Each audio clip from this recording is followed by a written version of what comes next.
Living Transplant is a podcast that takes you behind the scenes at the transplant program at Toronto General Hospital with the goal to educate, inspire, and fuel your passion about transplant. I'm your host, Candace Coughlin. I'm thrilled to have you join me for Season 5. In this episode of the Living Transplant podcast, I was joined by Manuel Estado, Patient, Family, Donor Partnerships, and Knowledge Mobilization Director at CDTRP, the Canadian Donation and Transplantation Research Program, alongside Sadia Beg, the program's coordinator at the Kidney Foundation of Canada, Ontario branch. What is the common thread between the three of us, you might be thinking?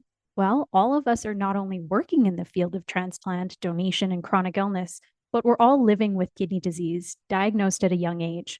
We speak about being diagnosed with a chronic disease, the mental and physical roller coasters, working in a professional field that we also have a personal connection to, what it's like to connect with others who are going through something similar, and the importance of advocacy and having a strong network of support. Join the three of us as we dive into these topics in a unique episode where the people with lived experience are also the experts in the field. Please enjoy. Welcome back to the Living Transplant podcast. Thank you so much, both of you, for joining me today and sitting down and having a conversation. Thanks for having us, Candace. Happy to be here. Likewise.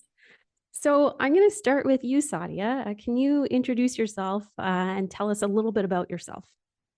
Sure. That's a very winded question. Mm-hmm. Okay. So when I was born, no.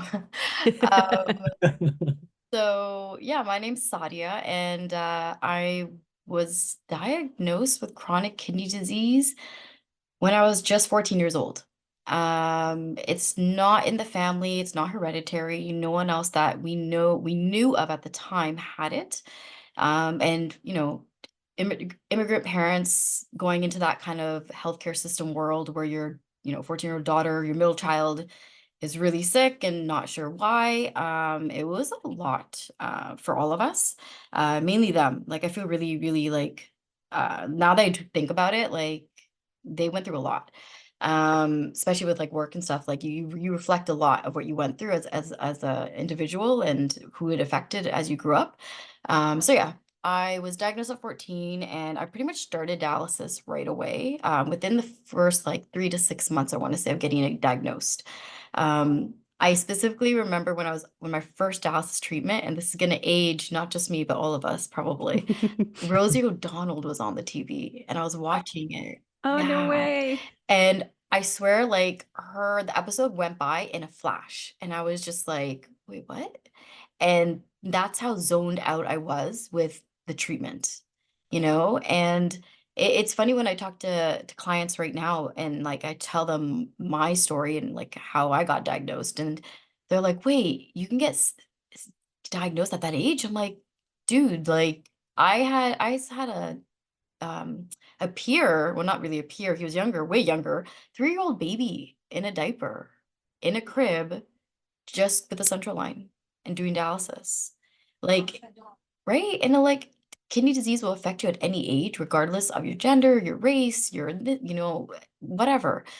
And that's the sad reality that like that we're always constantly thinking about, and reminding other folks that, it's interesting how this disease develops. So yeah, so I started 6 kids, was on dialysis for about a year and a half, had my first transplant when I was 16. And another funny story is I remember my doctor, Dr. Harvey, beautiful white hair, still has beautiful white hair from then till now. And she came to me the night before my dialysis, or while I was doing treatment the night before my transplant. And she came to me and it's like, okay, so this is what's going to happen. And she showed me this big book of moon faces. And if you know The Simpsons, you know the big book of British teeth, the reference in Right. that show. Yes. That's what it always reminded me of. And I'm like, that was what they prepared me with back then. Wow. Just moon face, like no peer support, no, hey, do you want a mentor? Or hey, do you want to talk to somebody who can prepare you? And nothing. It's just this big book of moon faces. And it scared the living crap out of me. Yeah, I But I bet. did not know what it meant. Like I didn't Right. understand it, right? Yeah.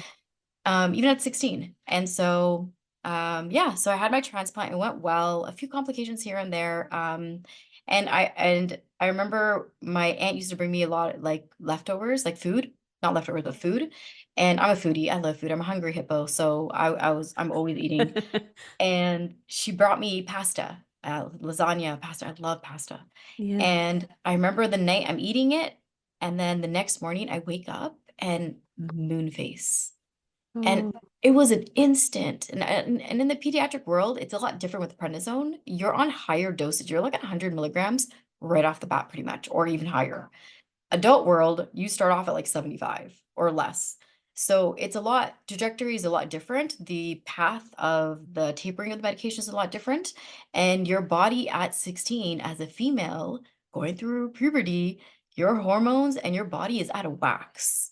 So me being the skinny stick that I was, lumped up into like, the blueberry from Wizard of Willy Charlie and the Chocolate Wonka. Factory. Yeah, Yeah, Willy yeah, Wonka. yeah. That's what I look like. I just ballooned up and I was Oh, like, no one recognized me. They only knew me from my voice, like especially friends at school.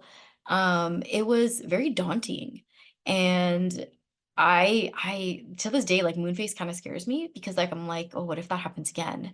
But I know it's like it's a rite of passage that you've had your transplant and that you're doing successfully, hopefully. But um yeah, and then unfortunately the transplant it failed in after 3 years of having it, it unfortunately failed.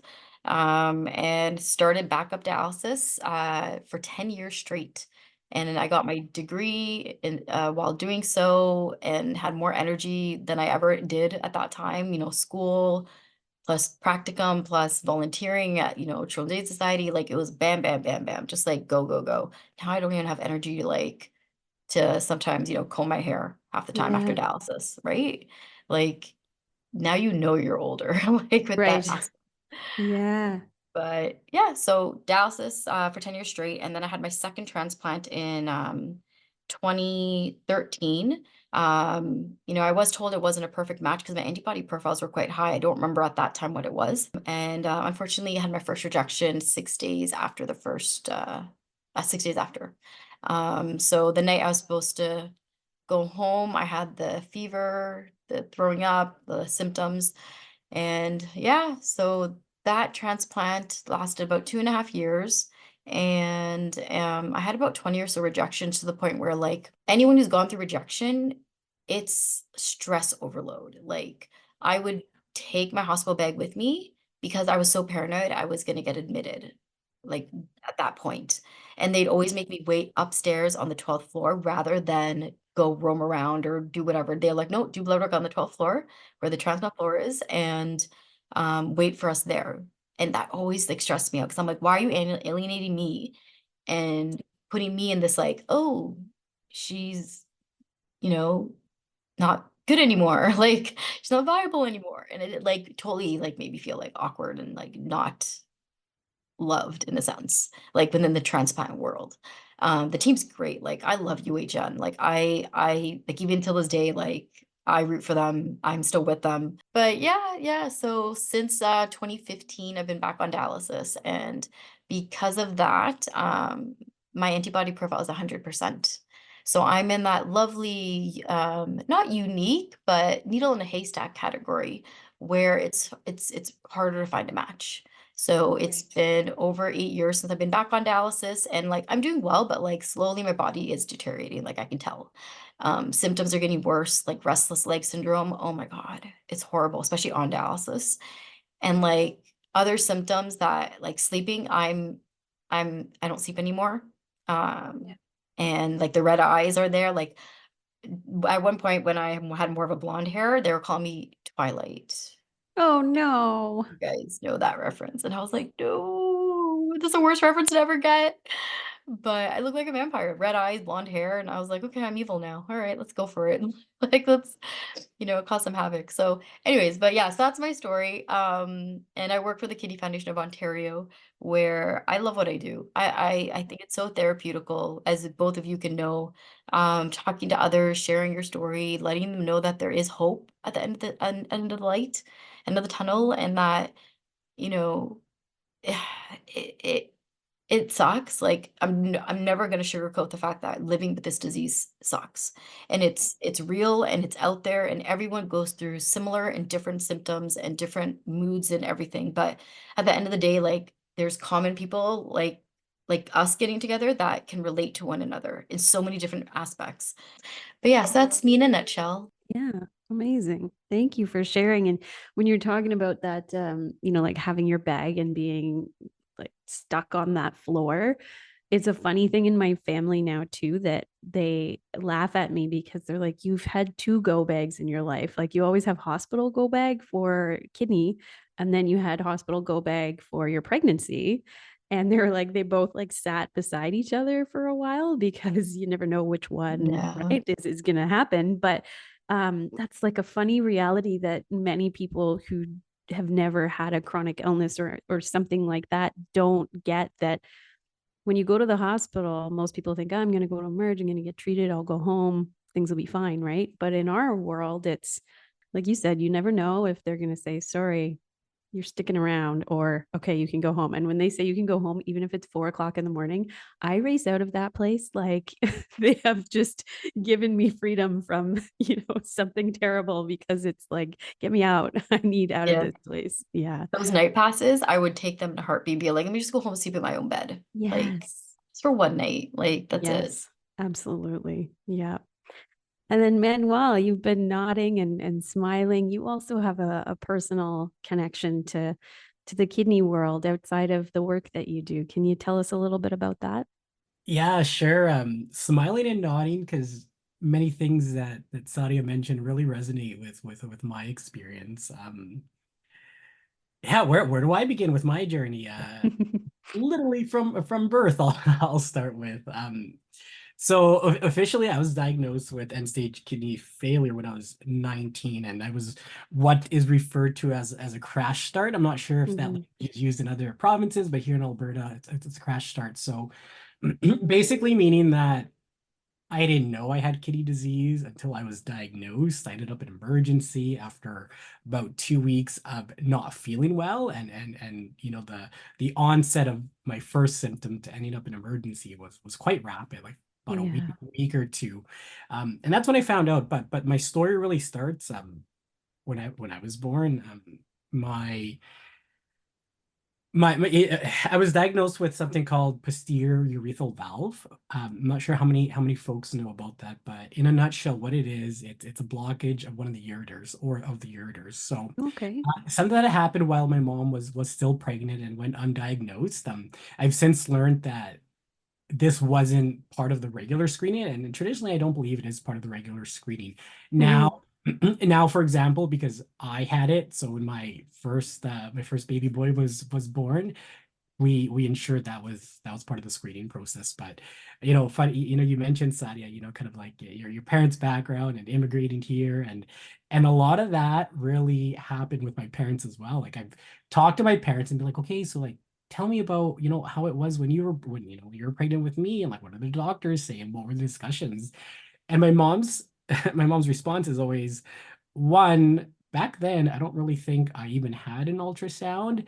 And two, my English wasn't very good. So even if they had those discussions, I'm not sure like where things would have progressed. But um what led to that having an impact on my kidneys was because I couldn't urine. There was no urine output in my bladder, grew too big, which eventually touched my kidneys and caused scarring. So between the ages of newborn to 19, just that scarring deteriorated, and that's what caused my kidneys to fail. But growing up, I was in and out of the hospital, and I'm not going to pretend I remember all that because I was so young. Mhm. Between the ages of birth to 8, uh, I like sharing this because like it holds like a very like loving tone to it. But my my dad always references the University of Alberta Hospital as my second home. Mhm. And I was kind of smiling earlier when you guys were talking about your go bags and just like I have to get out of here. And I still have the opposite feeling Mm. when I walk into the hospitals. Like it's such a it like what it's gonna sound weird, but like it warms my heart. Like I feel nothing but like love and support when I'm in there.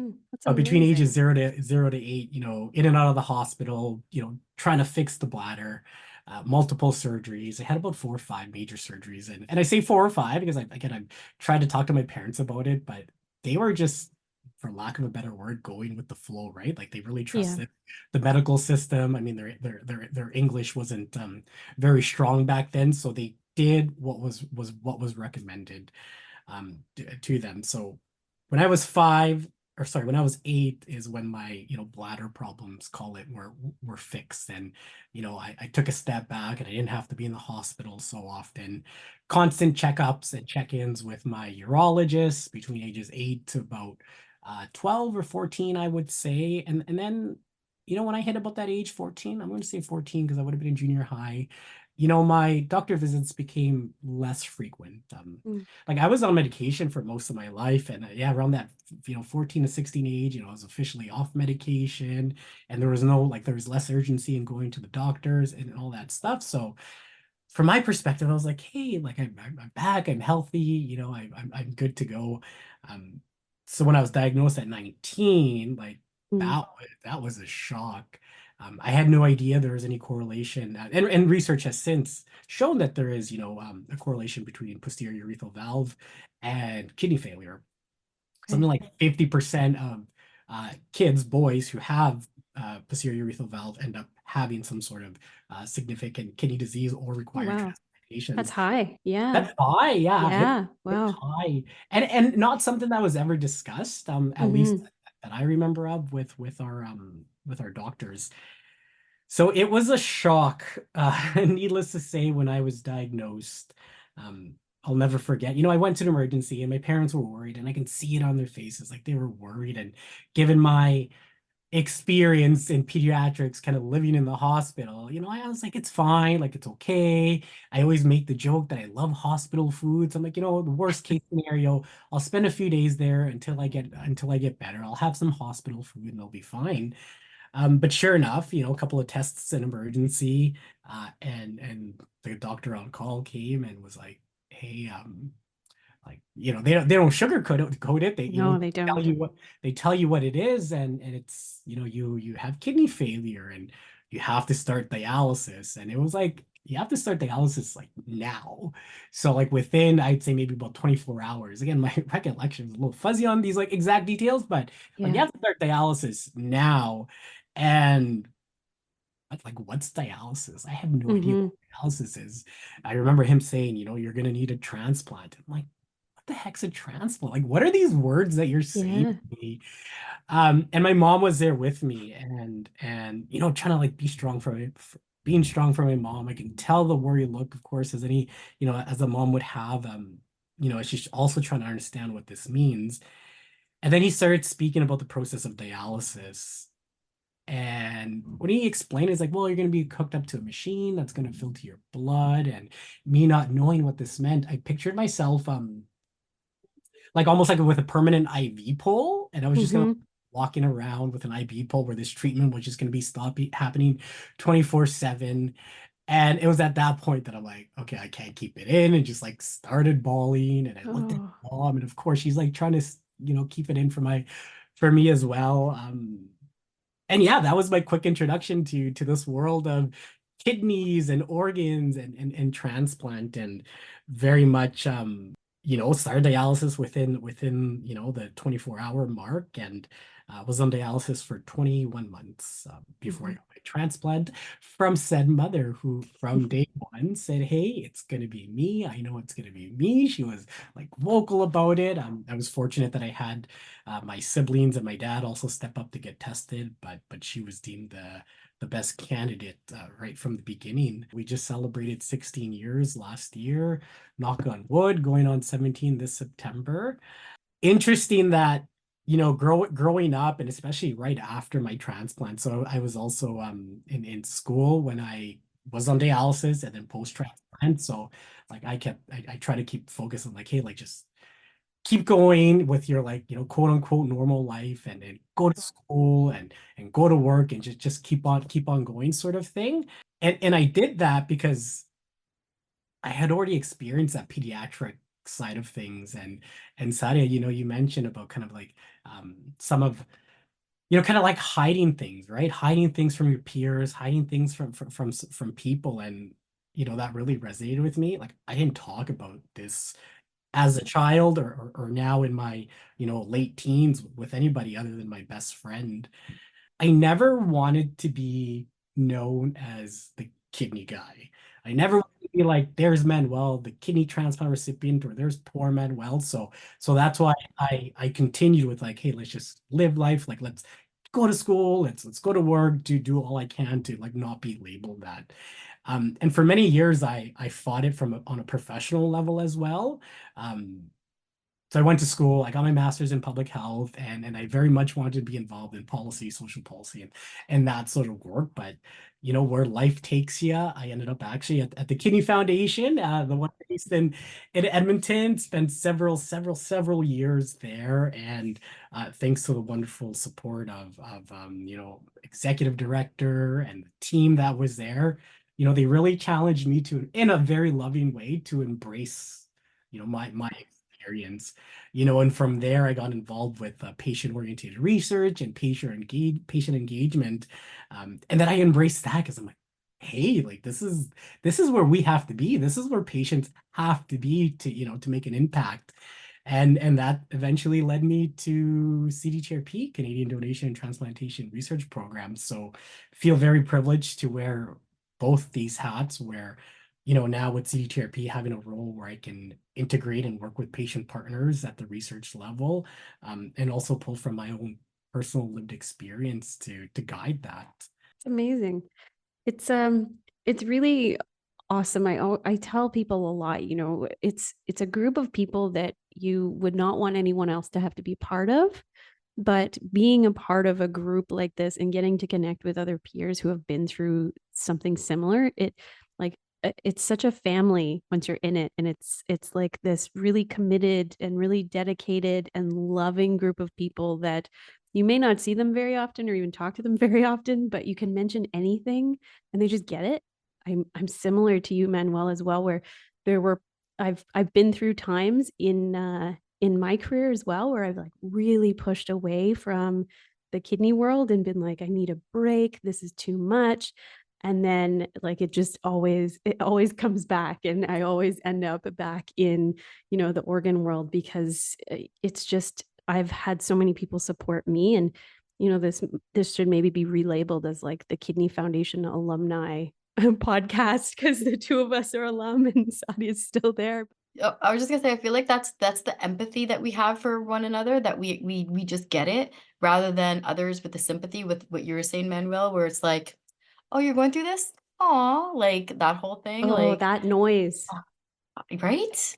And I still get that to this day. Like when I'm on dialysis and I'm putting my own needles in, I'm setting it up, and half the time they think I'm like staff because I'm just getting it all ready, and then half the time they're like, "Oh wait, you're not? Aw, you're a patient? What happened?" I'm like, "I don't know. You tell me." Like it's like the weirdest things that come Yeah. out of people's mouths sometimes. But like again, like that's why education and Mhm. awareness and advocacy and like everything that CDTRP is doing, Kidney Foundation and Center for Organ Donation, like that's why it's so great to have everyone collab with each other and support each other, because that's the end goal. And not feeling sorry for us. Like I think we're all strong individuals, and we have our down days, which is okay, just like anyone else going through whatever in life. But we're strong enough, we can pick ourselves up. And if not, we talk to our friends, we talk to our peers who just get it. Like, dude, like, that like I'm hungry today after dialysis. Yeah, I know, right? The hunger pains, right? For Mhm. prednisone? Yeah, like you just get it. So Mhm. Or even when you were talking about like, I don't remember some of these things and what that happened, like that kidney fog, the brain fog that comes with all of it, that it's like there are gaps in my life where I just don't really remember certain things. And I know it's because like my kidneys just weren't working and I wasn't on dialysis. So there's this like gap of time where I was end stage renal failure with no treatment. I was the same as you, Manuel. Like we've talked, like I was a crash start too. So like creatinine around 1200, starting dialysis within 24 hours. Like what does that do to our young brains when we're walking around just surviving with no kidney function? It's wild. So like you said too, Sadia, like once I started dialysis, I felt so much better and I had so much more energy, and like compared to what I had been walking around with, thinking I was just like a tired university student. So I was working a bunch of jobs, and you'd stay up too late, you write your exams, you write an essay at 2 a.m. because you forgot about it, like all of those things that you do when you're that age, right? Thinking that's why, but turns out, you're surviving with chronic kidney disease, which is wild. That's it's funny that you frame it like that, because when I was diagnosed, that's what I thought I was. Just a tired university student. I was in my first year of post-secondary. It was December when all these symptoms started, and so you're finishing up your final papers and getting ready for final exams. And my parents were, so I try to like I hid my like 2 week illness from everyone, including my parents. And if anybody said something, I'm like, yeah, like school, school's tired. I would hide in my room. I would hide away. Also though, because I was scared of like of what it could mean. Yeah, like it's happening, right? So it's just like so many interesting things happening in my mind at the time. But that was like my number one excuse. It's school. It's tired. And then the contrast, you hear about, okay, well, you have to start dialysis now, a life-saving treatment, which I feel like doesn't get enough, it doesn't get that sort of sentiment amongst like the general population that dialysis is a life-saving treatment and we need it or we are not going to survive. But also the odds that you referenced earlier, those 21 months, I mean, I'm a like pretty small guy already, and I looked sick those 21 months. Like, that's it was kind of like that post high school time where you're sort of still meeting up with friends that, you had from high school and whatnot. Um, and then they instantly look at you and they're like, what's wrong? And, you kind of tell them and like, oh, like, I'm so sorry to hear that, and that's like, I very much pushed away from that. But it shouldn't be like that. And to your point, Sadia, like that's where that awareness and education and these peer support programs are so important. Like I shut myself down when I was on dialysis. I grabbed I literally in a positive way, I'll say. But I became a book nerd during that time. I felt like that was so beneficial for me, in terms of like the mental health side, perhaps because I didn't know all these resources existed, and perhaps they didn't exist 16, 17, 18 years ago now.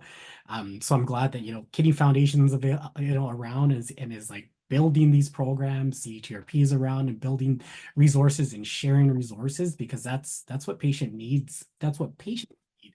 Kudos to everybody involved in this, call it ecosystem, that is out there producing these materials, and the patient partners that are involved, co-developing these materials so they actually resonate when we read it, and it's not just like, okay, here's another medical brochure. Like, thanks.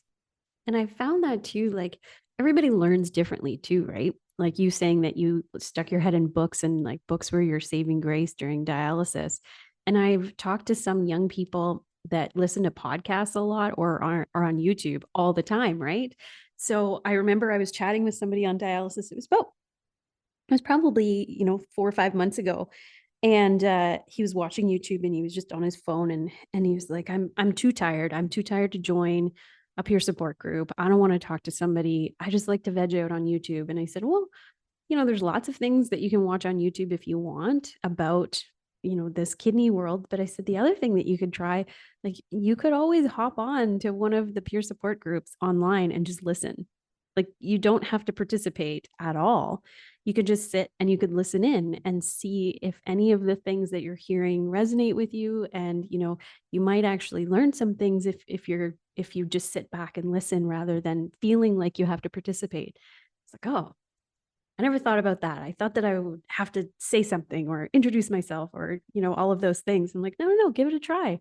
And went, listened. It was like, it was so comforting to just get to hear people whose voices sounded like mine. And it's one of those things where I don't know, like, how we do better. And I know we're consistently doing better and better, but like trying to meet people where they are and like find solutions for whatever works the best for them. Like I know when I was on dialysis, the last thing I wanted to do was talk to somebody else who was on dialysis. I was like, nope, don't want to talk to anybody. I don't want anybody here. I don't want to think about what's going on right now. I just want to get through this treatment and get out of here. So if I had to sit with somebody and chat about the treatment or like anything like that, I was even really rude to my social worker, who was one of the kindest women ever. And thankfully now, like, I volunteered and I've seen her again since, and we have a wonderful relationship. But like, I was even rude to her. She would bring me magazines and that had nothing to do with kidney disease, and she'd be like, here you go, honey, like, read this, and maybe it'll take your mind off things. And I'd be like, I don't need magazines. Like, I was so rude to this poor woman who was just trying so hard to connect with this like young 20 something year old who's just so angry. And that's another thing, like, all of the different emotions that come along with having kidney disease, like whatever whatever part of our journey we're in, I am always so susceptible to anger. That's like my go-to emotion. So like when I was on dialysis, I was angry about how long it would take to get on. I was angry about how my legs cramped. I was angry about how itchy I was. I would go home, I was angry that I was tired. I was angry that I had to take a nap. Like every step of the way was just like anger infusing. And then sometimes I also like catch myself getting back there with even my transplant meds. Like I'll get angry about the prednisone, about how it makes me feel. Or like I'll be writing something and people notice how my hands shake, and they'll be like, "Oh, why are you shaking? Like, did you drink too much caffeine today?" Like, no, that's just me. And instantly I go back to like 24-year-old like anger kid, and I'm like, ah, right. And I don't know where you guys sit, like if you have any of those kinds of emotions that you go to, but mine is always anger, and it's like this little lion that is like battling inside of me to be a normal person. Yeah, mine is I'm numb at this Oh, point. really? Yeah. Yeah. Only because I've been through 25 years of all this, Mm-hmm. that I tend to go with the flow. Mm-hmm. And obviously I try to be as positive as I can, but yeah, I'm pretty numb. And I zone out on dialysis with my music. That's my vice. Yeah. Just like books for you, Manuel. Mine's now music, and like thankfully we have Netflix now and all those other things Yes. that you can just zone. But it's also like connecting with the nurses and the staff. Like I think in order to survive while doing dialysis in center Mm-hmm. specifically, you have to have a sense of community even with the staff, and work with them, not against them, Yes. because it's your health at the end of the day. And like I say I'm numb, but I'm still working to thrive, not just survive, right? And that's the biggest thing that I can do for myself, because no one is going to be there for you but yourself, right? No one's going to do anything for you but yourself. But I never had the Hulk mode. Sorry, I keep No. calling it Hulk mode because my nephew's like Hulk. My nephew's total Hulk mode, and so that's what I use the anger perspective from. But yeah, I never had that. Like even when I lost my transplants, it was more of a mindset like, okay, I can be pissed off, and I will Mm-hmm. be, Yeah. but then am I What gonna does that carry do for that me? for, yeah, especially like when as I get older and as I continue in life, like I'm just gonna be angry and pissed off, and like I don't want to be like that. Like I don't want to be No. that, like, there's always that one dialysis patient in that chair who's just a pissed off son Mm-hmm. of a gun. And I don't want to be like that. No. And I want to be that lovely, bubbly, oh yeah, you can talk to her, and oh yeah, she's very like that's always been personality. And Candace, like social worker, aspect, exact same here. Like Yeah. I ignored mine as the kids, like to no extent. I love her to death. Mm-hmm. She's now, and like she's the reason why I became a social worker, because like the simplest empathetic little thing she did for me that made me Yes. feel like a person, Yes. it really did guide me to who I am today. And like a lot of my peers back then, a lot of them have gone into like hardcore drugs or alcohol or something, and they've passed. Mm-hmm. And I didn't know that was happening in my circle of friends at that time, from like camp, when we had camp. Mm-hmm. And so it's crazy to see that. And like I think I turned out, like, knock on wood, pretty well. But Yeah. like, you look back at those people who didn't have support, who didn't know how to do certain things, and like unfortunately like lost their lives or lost a transplant because of it, or and it's like that's what I want to support, and I want to like Mhm. make sure you have a voice to listen and a voice to spread as well. Mhm.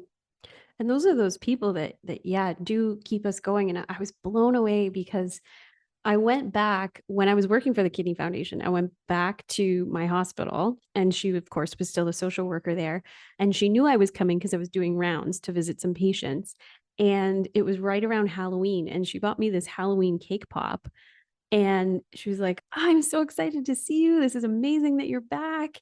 This was like, I don't know, maybe 2 years after my transplant. And she was like, I remember that you loved Halloween so much. And Halloween's just around the corner. I got you this cake pop. And I was like, it's incredible what some of the staff do, and like remembering you as a person and not just a patient, that just know how to make you feel like human. I'll share a story building off that, and completely agree. So when I mentioned earlier that, I get this feeling walking into the hospital is because I feel that love and support from, all the healthcare professionals I've come across with in my many years in the system, in the medical system. But one story in particular I always love sharing. My nurse, when my first dialysis run, I did not have the best dialysis run. I crashed on it and I lost my vision for about, well, I can't remember, call it half an hour. Like everything just went white. Like I could just see white. So they wheeled me back into, the back room to get you out of that main common area. And here, like I'm terrified. I'm like, is this what dialysis is going to be? Is what's going to happen every time?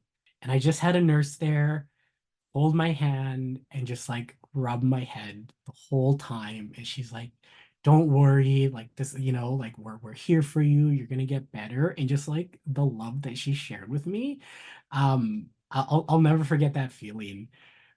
I don't have a I'm weird like this. I don't have this negative or angry sort of feeling when it comes to my journey. I've somewhat accepted it as that, this is it. And kind of like, Sadia, you mentioned, trying to be happy, positive, bubbly sort of person. Like that's what I try to be in. And especially when I reflect on my journey, both during dialysis, post-transplant, and thinking about what's gonna, come in the future, that I try to keep that perspective and just try to be positive because I don't want to go the other way. Another reason I don't necessarily have this like angry feeling, it's one of my bad traits, but I compare myself to many, like I compare myself Yeah.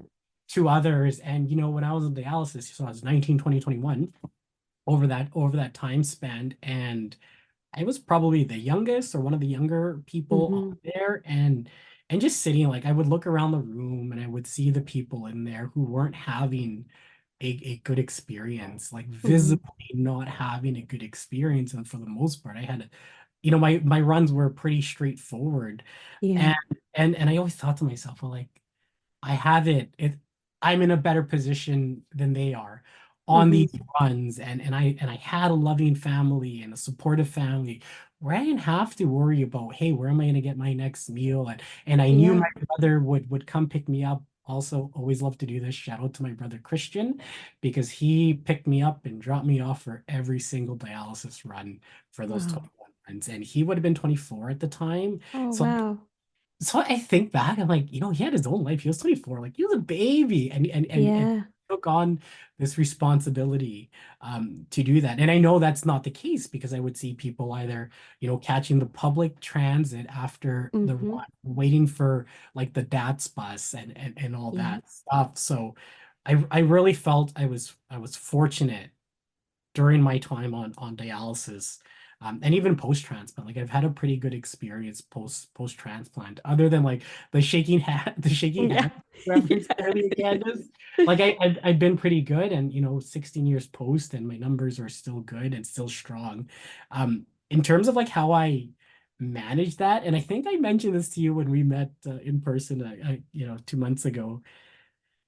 I'm not saying this is a good strategy, but like I very much disassociate myself as a patient. Hmm. I don't think I don't think of myself as a patient, and even with my work with CDTRP and my work with the Kidney Foundation, like don't I really try to like separate both, which is super hard and Mhm. tricky sometimes, as you know, we're here recording a podcast about, you know, our Great. experiences. Yeah. Yeah.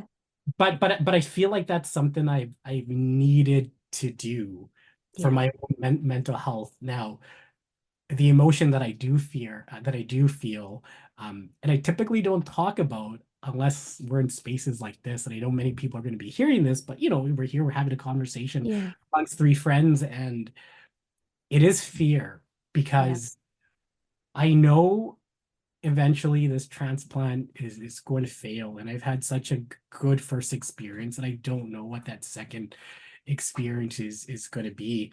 I'm not necessarily scared like for myself, and what how am I going to navigate, you know, if I need to go to dialysis with two kids and you know, a wife, and making sure that my wife has the supports that she needs. I mean, part of this work that we do with CDTRP, is also hearing from caregivers, and we hear from caregivers Mhm. all the time that there's no supports available, or limited supports, I should say. Mhm. You know, whether that's from the transplant programs directly or through other organizations, and I don't want her to feel forgotten. I want to make sure she has whatever it is that she needs, and that's the part that scares me, because Yeah. you know, I don't know what that journey's going to look like. So because of that, I probably disassociate myself with it. Yeah.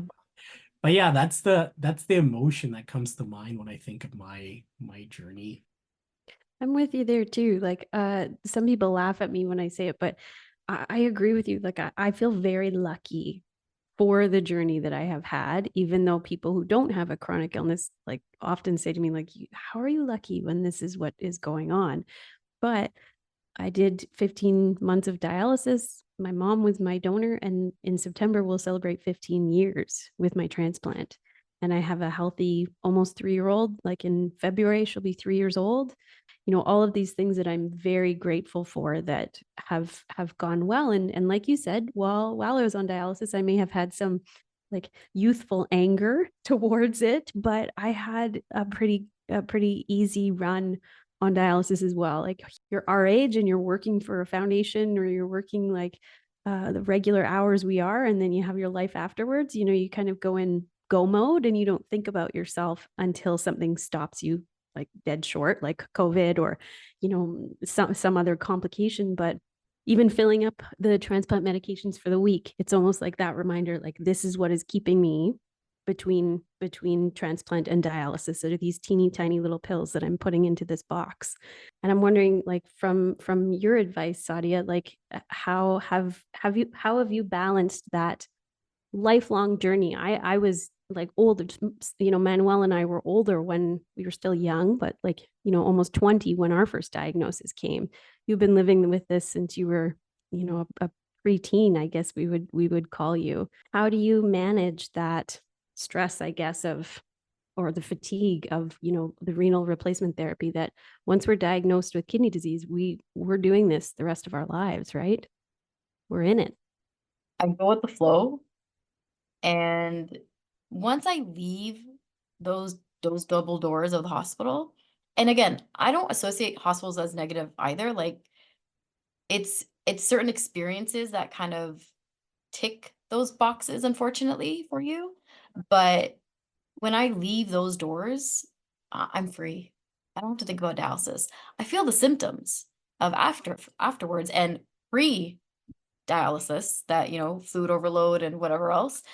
But it's I don't know. Like I said, I use the numb word again, because like, and I don't use it in a negative way. I really don't. It's just it's my way of coping, that you wear those hats, like Manuel keeps mentioning, in different, and Manuel, you keep mentioning in in different ways. You're mentioning these hats that you wear, and it's true. Like you have your professional hat, which you don't associate with your patient hat, but you know they both interject because of what you do, and you try so hard for them to not cross over. But that chemistry is just there because you're so awesome at what you do, that it bleeds in, which is what you want from organizations like our like all three. because you need peers to be a part of these organizations to support. That's the whole point of peer support, which I don't, because they get it, like they get one another, like they know the stress, they know the trauma in certain ways, they know the lifelong journey that is kidney disease. Like when, okay, don't fault me for this, but I say this jokingly to nurses where I'm like, and it just stems from like being admitted one time and I was watching a zombie movie and I always thought like, if there ever was a zombie apocalypse, I feel like life-sustaining patients, life-sustaining therapy patients would be the first ones to go. If you think about it, like I'm on dialysis. If anything, God forbid, happens on treatment, like those nurses are running for their lives, which I don't blame them. And I'm here like, can I have a knife to cut this blood, to cut this cord? Like, but like it's true. Like we really are dependent on either this machine or these little tiny little medications that some people do take granted for, and others like thrive and like the longest transplant recipient that I know of who's a part of one of the that's a part of our groups, like 44 years from a deceased kidney transplant. Like how awesome is that? Yeah. Like, and those are things that we have to look forward to. And like even pregnancy. The one in Ontario, she had twins while on in-center and then switched to home hemo. Like Yes. twins, like Yeah. how phenomenal is that? And her girls are like 4 or 5 at this point, and they're Mhm. beautiful. And she's had her transplant, and hopefully living life and enjoying it with her girls. But like, those are the stories that you have to remember to keep you Yes. going, Yes. right? And like, and I tell my patients this all the time: don't compare yourself to others. Don't do it. Don't do it. Like, I had a friend who just had a transplant, and every dialysis, he would be like, "Well, why is your blood work like this and mine's like this?" I'm like, "Friend, homie, don't do this. Like, my body's different, your body's different. Like, you do you and I do me." Because then you start really dwelling on it, and it's like it eats in you internally. And I don't even think I answered your original question, but I already Doesn't forgot it. matter. Yeah. But Never but matters. like, yeah, it's go Yeah. with the flow. Mhm. I want to quickly just add there more on the funny side of your example of if there was a zombie apocalypse, because I've had those thoughts too, but more Right? specific to like the medication. I'm like, okay, Yes. if something happens, if there's some sort of catastrophe, Huh. like I just have this amount of medication and they only give you 3 months worth of supply, at least here in Alberta. So I'm like, I have that time, assuming there's no access to medication. I'm like, then we'll see what happens. So I jokingly think about it in my head. I'm like, okay, well, I'm probably not gonna last that long Yes. if there's some sort of catastrophe and we're out of luck on our medication. So I blame The Walking Dead, man. I Walking blame The Dead, Walking Dead. Like that's what got me yeah. going at the time. My husband does that all the time. Like he said to me, he was like, I think about all the time. If we had to do something, the first thing I would do is I would raid the pharmacy. He's like, instantly, that's where my brain goes, is I have to raid the pharmacy. I have to get your meds. I don't care what I have to do. And I'm like, dude, that's like end of the world type stuff, right? And he's like, no, always. He's like, when I watch zombie movies, when I watch like apocalypse movies, like whenever there's a natural disaster movie, he's like, I always think, okay, the pharmacy's just down the road. I could get there real quick. I could get all the meds before anybody thinks about medication. Yeah. Don't be the dummy who like raids the TV store and gets the giant plasma Yeah, right? TV. Right. None of Get your us will be meds. raiding the TV stores. We'll all be going to the pharmacies and See, you're dialysis giving centers. ideas now Yeah, to others. exactly. Yeah. I think that's another like cornerstone of things for us patients is just like trying to stay in the funny, and like even sometimes if our comedy gets dark, like thinking about the apocalypse, like just making sure that you have light-hearted humans around you that you can make fun of yourself and make fun of each other. Because even when I first got my dialysis tube, like you were saying about like how you were thinking about dialysis and that really hit you.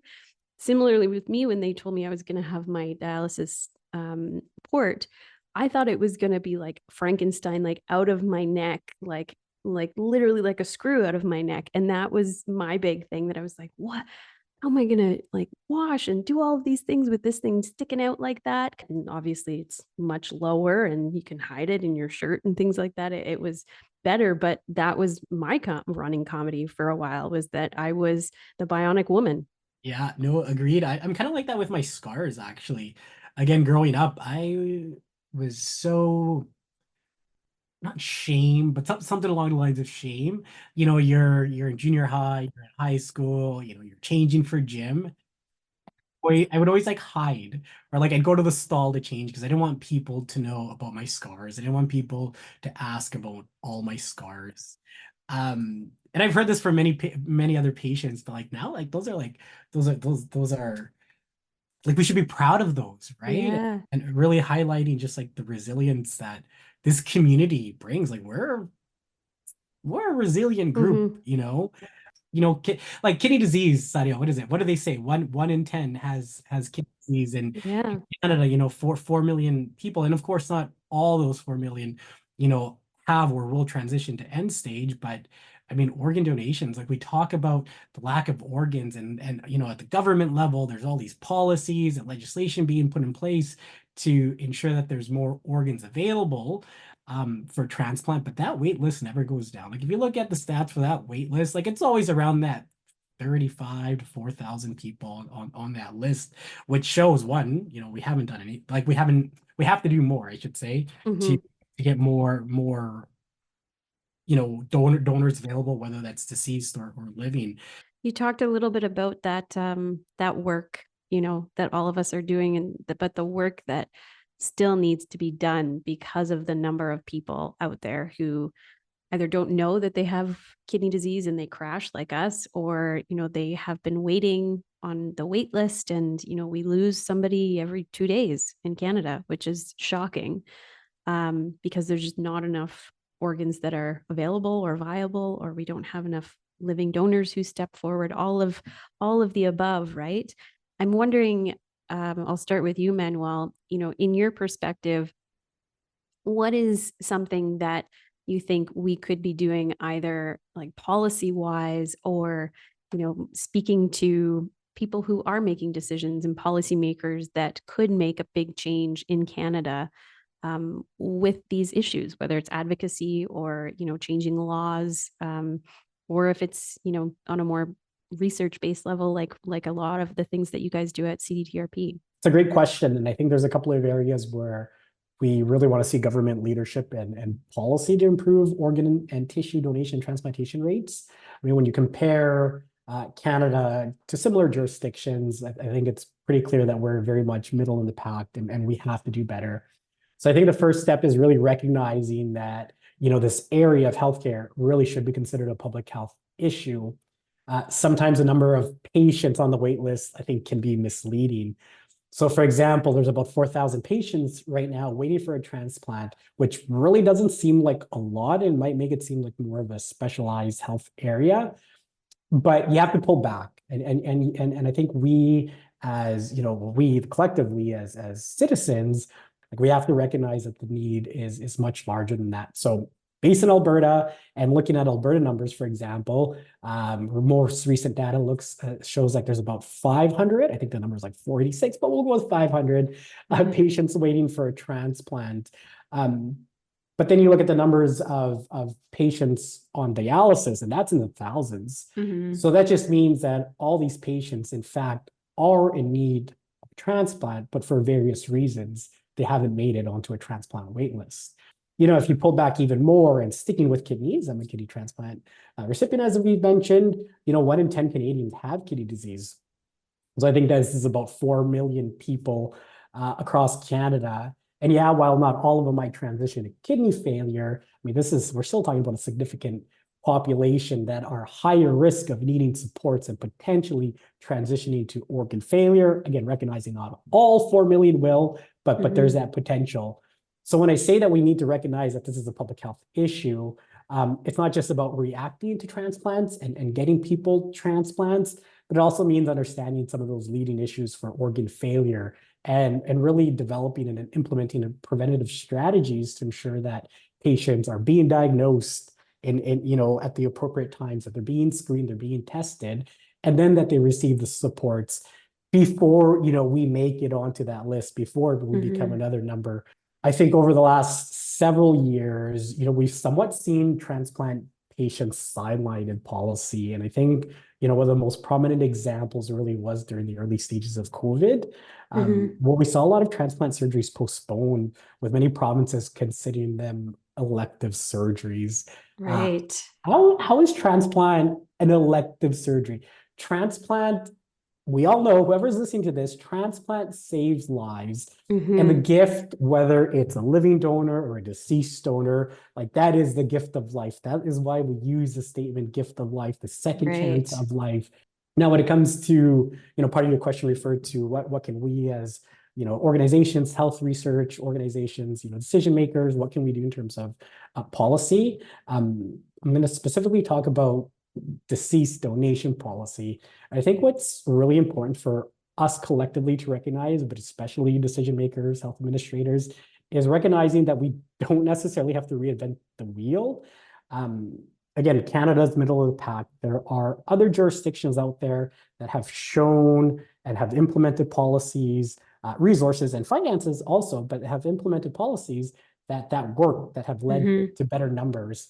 In my role with CDTRP, I was very privileged to be the project manager for a very important project, long title, called the International Donation and Transplantation Legislative and Policy Forum. This work was co-led by CDTRP and Transplant Quebec with the brilliant Dr. Matthew Weiss. Shout out, Matt, if you're listening to this, as a scientific director behind this work. This work looked at the various areas of deceased donation policy, and how we can provide guidance to jurisdictions who are either implementing a new system or who are reforming their new system. It covered everything from ethical principles, legislation, policy, the actual structures of organ donation organizations. We looked at tissue, we looked at cell donation, we looked at research and innovation. So it was quite fulsome package that was developed through this work, multi-year work. So the forum developed 94 evidence-based expert consensus recommendations, again, with the goal of improving organ tissue donation rates, policies, and laws. So for any decision makers potentially listening to this, ODT administrators listening to this, visit CDTRP's website to access the recommendations and publications that came from this work. Because again, you don't have to reinvent the wheel. There's guidance out there as we continue tweaking, reforming our provincial systems. And one of the cool things was, we developed materials that was then used by this MLA in debate in the legislature. Very cool fact sheet that I'm happy to say I contributed to. Yeah. Reading it like verbatim, word by word. And the bill was passed unanimously. So now Alberta now has a mandatory referral. And I think that's just one example of one, not needing to reinvent the wheel, but how research is connected to policy, and how organizations come together. I mean, Absolutely. Amazing. Thank you. And Sadia, I'll throw it to you for the same question. I know it's like Manuel said, it's a loaded question, and we could do another 3 hours on this topic alone. I agree. 100% with what Manuel's saying. And it's also all of our organizations coming together to share that same voice, right? Like no one organization is going to solve organ donation.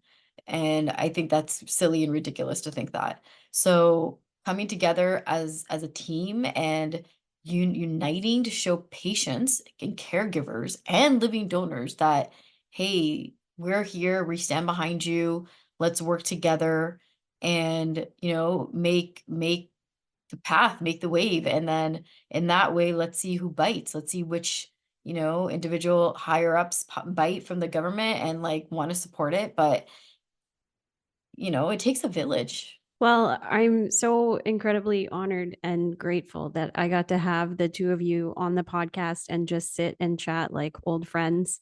Thank you both for being vulnerable and sharing your personal side of things, as well as the incredible work that you do in the community, because we need so many people who have been through this journey so that we can continue pushing forward and, having these voices at the forefront of change that's being made to better the the journey for the next person and, you know, better the future for ourselves. So thank you both so much.